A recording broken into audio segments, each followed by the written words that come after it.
Welcome everybody. Following the events of chapter 114 and 115 of Attack on Titan, it's safe to say that we all have many questions, and we were left with many more questions than we had answers. After some thinking, I've come to see the relationship between my two favorite characters in the series, Eren and Zeke, is becoming much more nuanced. And basically, here are my thoughts. Eren and Zeke and his worldview are evil. Eren will not join Zeke in his mass Eldian euthanasia program, and Eren will remain the protagonist. I think many already agree with me on this, but for those who don't, I'll do my best to walk you through my thought process and, based on some ideas, theories, and philosophies that I've come across, I will see how they apply to Attack on Titan in a way that I haven't seen been explained in other videos, to my knowledge. In the name of time, I'll be mainly reading from my notes that I prepared because this is the first video I've ever done, and quite frankly, I'm pretty nervous and a bit camera shy, so please bear with me. This is purely for fun, speculation, and contribution to Attack on Titan fandom. I am by no means a scholar, and this is not my usual bailiwick, so I am open to feedback, suggestions, corrections, rebuttals, and constructive criticism. As a matter of fact, I'm quite open to being completely wrong on everything I'm about to say here. But I want to get these ideas and put them to the fire, as they say, so that we can, discuss and see how they hold up as Attack on Titan is coming to its end. Now, let's dive in. In Chapter 114, we learn of Zeke's goal to save the Eldian nation by euthanizing all Eldians. Mr. Zaver included has a similar view. Zeke's nihilistic attitude was shockingly familiar to me, and I couldn't help but think of another villain in another anime that I watched as a child called Shaman King, whose name, coincidentally enough, was also Zeke. I'm well aware that Zeke's name was different in the manga, but basically Zeke Asakura is the evil twin brother of the protagonist, Yao Asakura, and he wants to be Shaman King to create a shaman-only world because humans had killed his mother. From here on out, I will be referring to him by Hao, which is his manga name, so as to not confuse him with Zeke Yeager. Based on their shared names and similar ideologies, you can see how I made the connection between the two.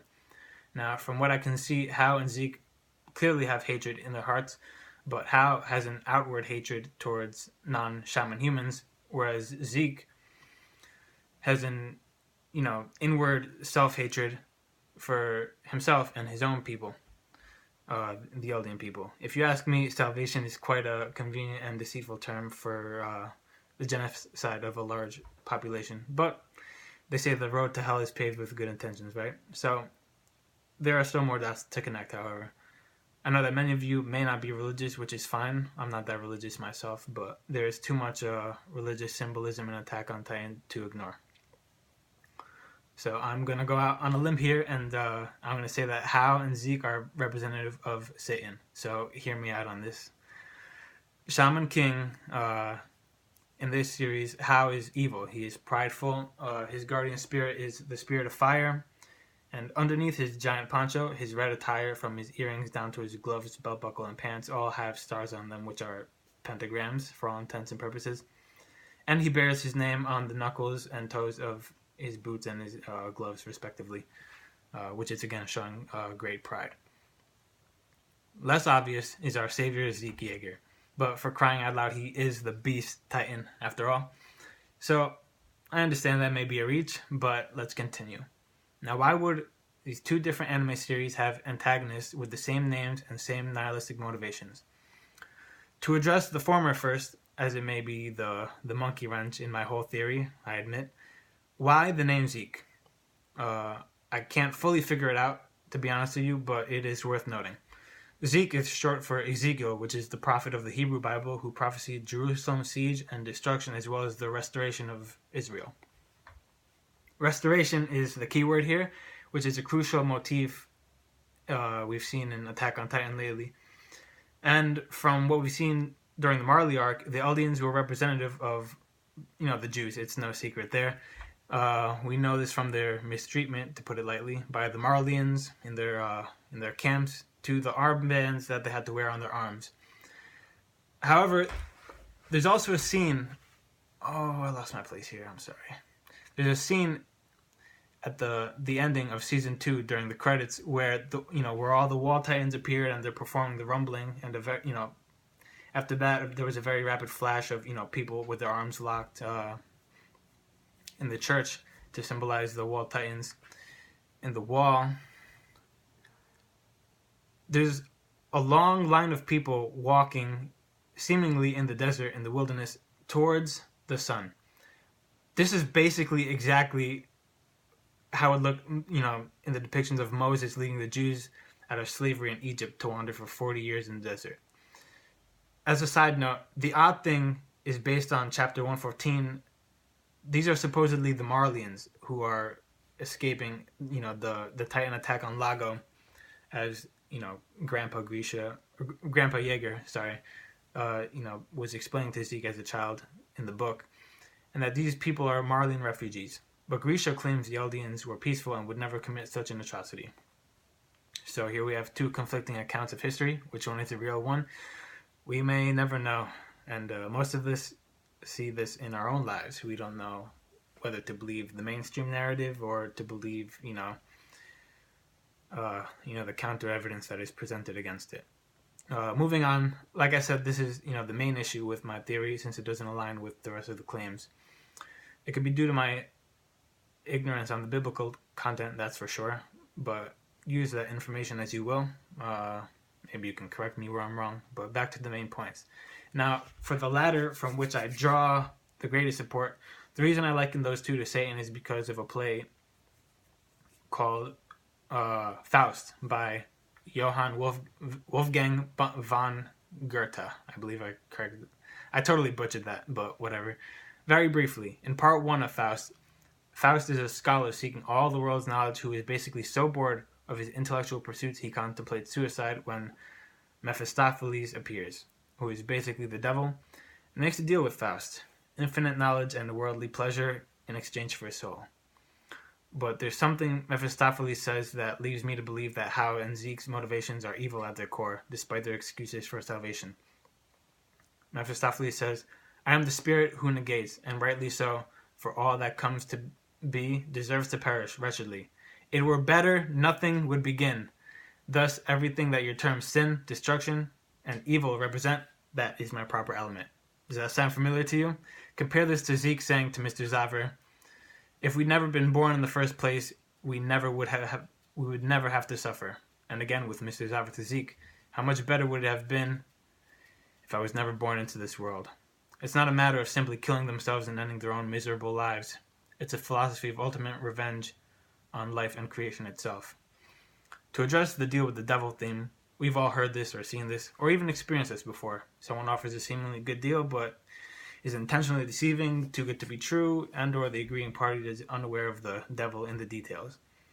Now, the devil grants you a brand new Ferrari, but, 5 miles after driving off the lot, the transmission fails, and the devil still takes your soul. The devil grants your wish to be a famous singer, but then you get throat cancer, and you still lose your soul. The thing is, 1, the devil has to state all the terms and conditions, and 2, the devil cannot act unless the consenting party agrees. So the devil cannot create, he has to make you do it. Kind of like how a vampire cannot enter your home unless you invite him in, but you have to invite him in. We see a pact with the devil in the Marley version of Ymir's origin story, but we also see a parallel with Eren and Zeke's meeting as a kind of deal with the devil. Zeke, now that we know the basis behind his plan for salvation, asks Eren if he supports him, to which Eren did not give a direct answer. Zeke asks for some more questions, and Eren replies back with the same Mephistophelian credo.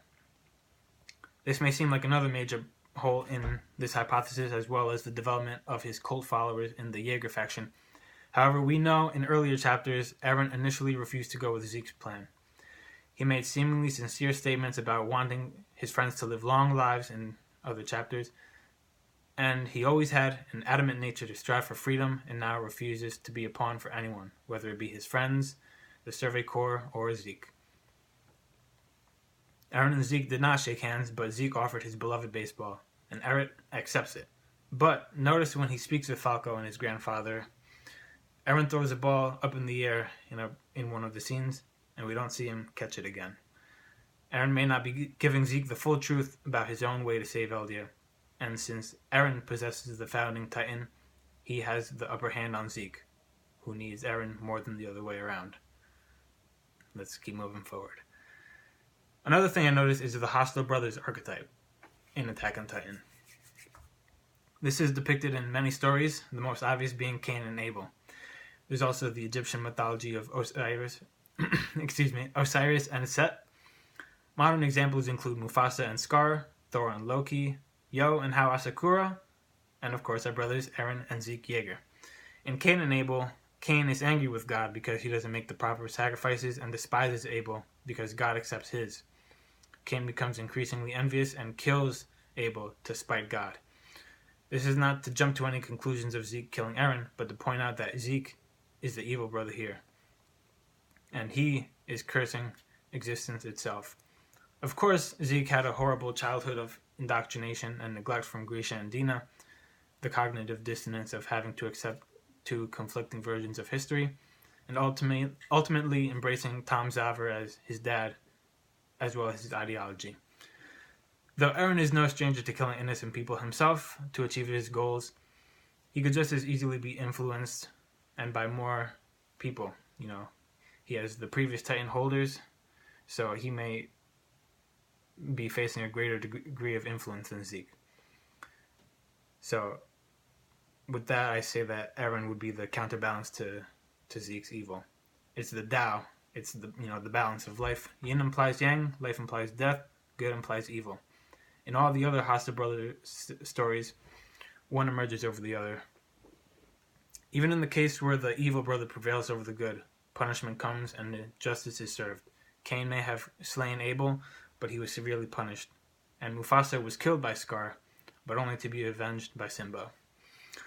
With all this, I conclude that Zeke is not the genius we've been led to believe he was, but someone so hopelessly in love with the idea of being the sole savior of Eldia. He was blind to the evil roots in his own plan, and may perhaps have been doomed to fail from the beginning.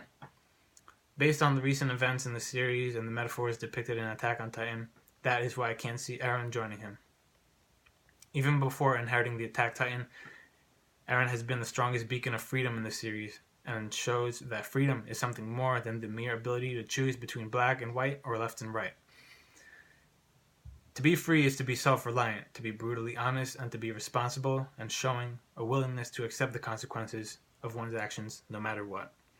I believe one of the most bitter pills to swallow for anyone in their search for freedom is understanding that, despite the victories and defeats and the bloodbath we call human history, many people do not actually want to be free, bold, and adventurous, but would rather avoid it to be an average member of society, refusing to stick his or her neck above the herd because of the burden being free entails, which is definitely understandable. To stick your head above the herd, it means you're vulnerable. It means you're able to be seen by the predators. Zebras, for example, they are striped not to camouflage with their surroundings, but to camouflage within the herd. If a zebra has a marking or is unique, it's easily to be spotted out by another lion or some other predator. This can be extremely isolating for the freedom seeker, and we see that as those closest to Eren find it increasingly difficult to comprehend his seemingly reckless behavior. But they cannot see what Eren sees in his own mind, not to mention the memories of Grisha, Kruger, Frida, the Tiber sister, and possibly other respective previous Titan holders. Armin looked beyond the walls to the ocean, but it was Eren who asked what lies beyond that. Perhaps it will be the Eren who leads the Eldians to freedom with their faces to the sun, just as Moses led the Jews from slavery in Egypt. Perhaps it is Eren holding his baby in that final scene that Isayama revealed. More importantly, what is Isayama trying to tell us, all the fans of Attack on Titan, through Eren Yeager? You are free. Thank you all very much for watching. Please let me know what you think, and feel free to like, comment, and subscribe. But I'm going to be honest with you, I'm not entirely sure that I will be continuing to do these videos, which is why I didn't really give a proper introduction. I've been on spring break the last week, and so I've had time to kind of really dive deep into these kinds of theories. And I created this page as an experimental creative outlet. And the recent Attack on Titan chapter really piqued my interest. So let's see where this all goes. Again, thank you very much, and goodbye.